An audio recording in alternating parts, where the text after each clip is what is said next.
Chapter 1.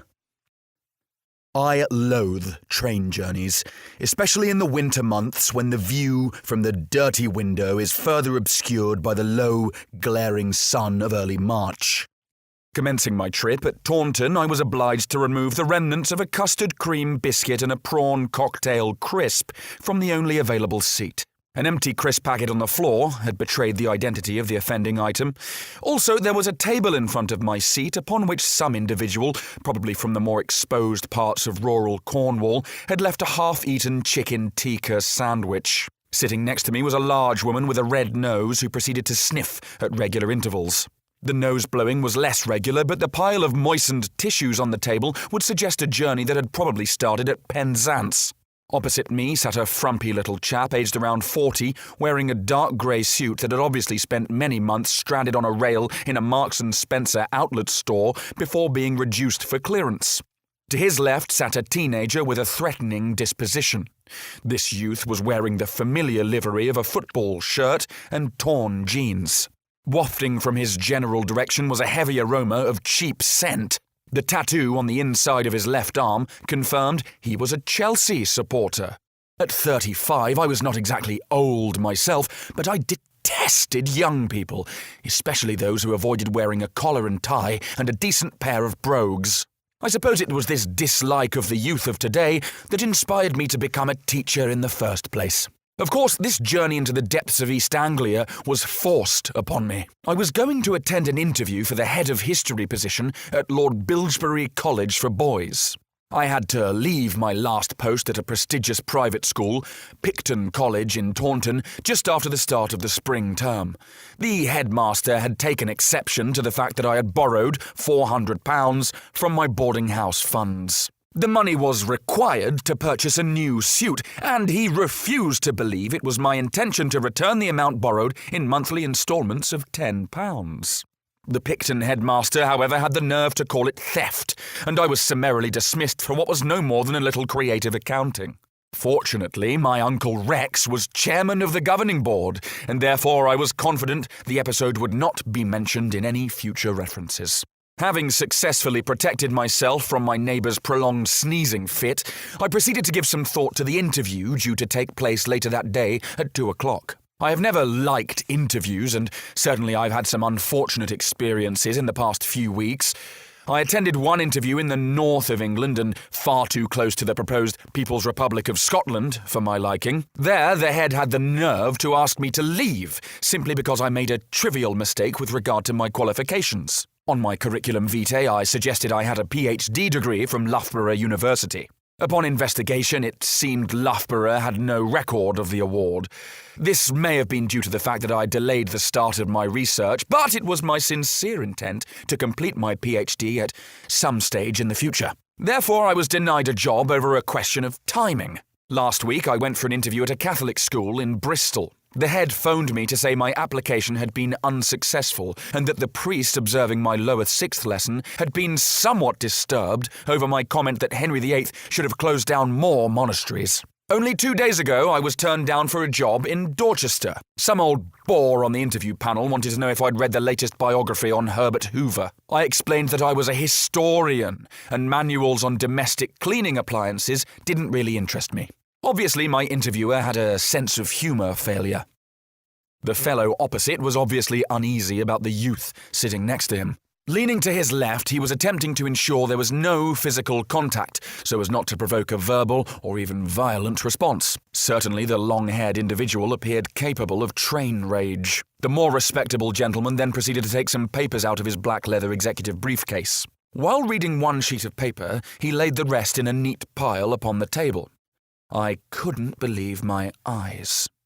The train pulled into Reading Station, and fortunately it was time for the football hooligan to alight. The Marks & Spencer attired gent nervously made way for the Chelsea supporter, and as the vicious-looking lout left, he reached up for his Oxford University sweatshirt and a book on applied mathematics. The woman beside me remained in her seat and continued to sniff and add to the ever-growing papier-mâché mountain. On leaving Reading, I decided to make the first move. The man opposite had in his possession the same glossy material Lord Bilsbury College had sent me the week previously. Without doubt, He was another candidate for the history post. "Excuse me, but do you happen to know what time we get into Paddington?" The red-nosed lady turned toward me, but fortunately my fellow interviewee was the first to respond. "I believe we're due in at 9:35, or at least that's what the timetable says." "That will be around 10 then." Consulting his watch, he assured me we would be just about on time. He then continued to peruse the glossy pages of his Lord Bilsbury pile. I'd been particularly amused when I looked through the school brochure before throwing it into the waste paper bin. There had been numerous pictures of pupils being taught by a teacher in a classroom, perhaps not very original. Public examination results did not appear in the publication, which rather suggested the college had something to hide with regard to its record on academic attainment. Well, I hope it's on time, as I've got to get across London for a connection. Although he gave me a reassuring smile, I sensed a degree of irritation on his part. He was obviously eager to continue with his preparation for the interview. However, I persisted. "Yes, I need to be in Cambridge by 2 o'clock. At last I detected some interest in his eyes. "Oh, really?" he said, placing all of his papers on the table. "I'm actually going to Cambridge myself. There's a train from Liverpool Street at 11, so you should be okay. It only takes just over an hour to get from there to Cambridge." "I have some business there," I said, keeping my real intentions close to my chest. "And yourself?" With a little hesitation, he confirmed what I already knew. "I've got an interview for a position at a school in Cambridge as the head of the history department." "Really? How interesting," I replied, keeping my cover intact. "The name's Plantagenet, by the way, Richard Plantagenet." This was an alias, as I wanted to hide my true identity.